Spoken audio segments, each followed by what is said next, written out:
said, I've got this science fiction series. And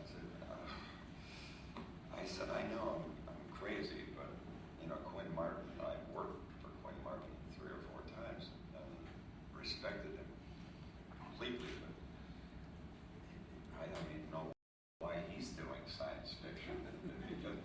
And I only say that because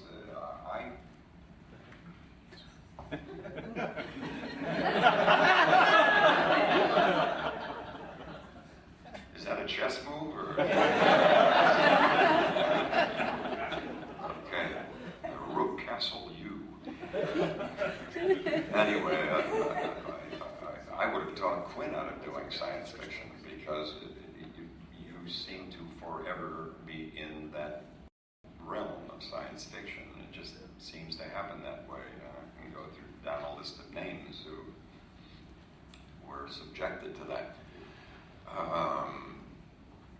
So my agent looked at me like I was just a smart ass and unmanageable. And he said, "You've got to do this. Quinn Martin wants you to do this." And I said, "With all respect, I don't think so. I'm on a show. Look, I'm doing a series, prime time, all Edmund O'Brien." And he said, "Don't be so sure this show's going to last." I said, "What is that?" Well, sure enough, the word was out with the executives. Is that another one of my daughters calling? When they can't reach me, they call him. So I was negative about the whole thing, but then he came and he said that they'd raised the money. And I said, that's amazing. But it's tempting, and no. And Quinn Martin remained silent through this whole thing, waiting to get a response from the agent, and eventually he put out the word that he wanted to meet with me. And I went into Mr. Martin's office, and he had a couple of his executives there, and they were all writers. And he said, "This is not just science fiction." He said, "Don't get me wrong. This is the thing that fascinated Quinn Martin was a study of paranoia, one man against many others, maybe the whole world, trying to, as David Janssen had to keep trying to prove his innocence. This was going to be a study of a man who knew something and couldn't convince the rest of the world that we are in danger. And by the time he finished, I was absolutely convinced that I should do The Invaders. We shook hands, and it was a pat on the back and a hug, and what a deal to be with Quinn Martin. I don't know if you all are familiar with Quinn Martin, but he was a formidable figure in the production of television. He had higher budgets than anyone with all 3 networks because he made quality shows, hired the very best writers, and guided those shows to become hits. And so here he's convinced me that I should be aboard. And that's not a big risk. I mean, to do a show with Quinn Martin. And we didn't call it science fiction so much. I think everybody was avoiding it, not to get me crazy. But we began filming the pilot. I was released an episode early from, what was that, Long Hot Summer? How you forget? How soon you forget? Once you're in science fiction, you don't remember that. But I was released early because it was then announced that Long Hot Summer had reached its conclusion. It's going to black and white hell, is what it's like. Anyway, we began filming right away. It was within days. We were out on a location in Tempe, Arizona. What's his name? There was a southern town in California, which is right near the Mexican border. And they were able to coax all the folks in town to pull their windows shades down so it looked like a deserted town. Although when you're walking down the street, having seen a UFO, and you see all the window shades going like that, people peeking out, it's hard to keep a straight face. I guess I managed,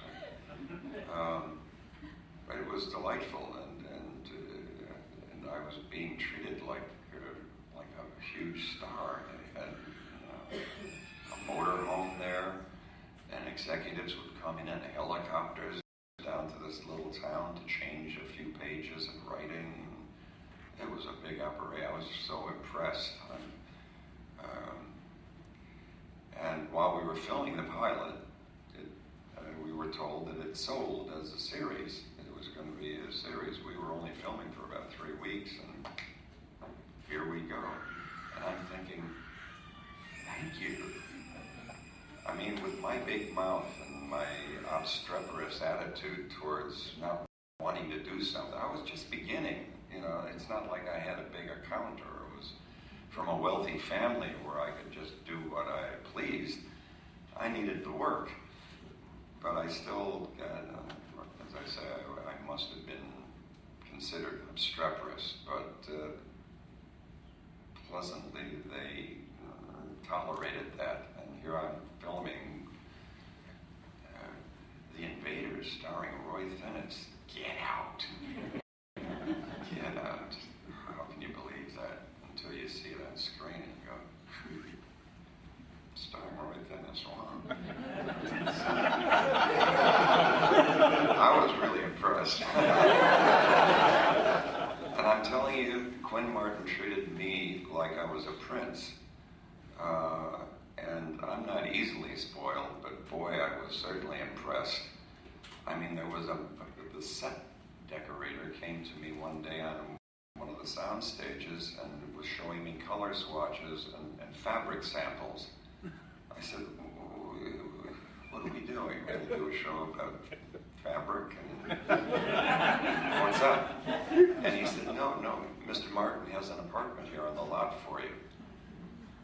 I said, an apartment? And he said, yes, because you'll be working very long hours. And I said, oh, I know that. I've had the experience already.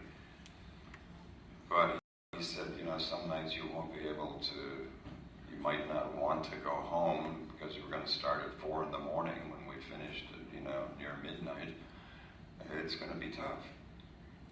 That was the thing about Quinn Martin, incidentally. He paid everyone way above scale. I'm talking not just the cast, I'm talking about everyone in the company. Camera crew, sound crew, electrics, everyone.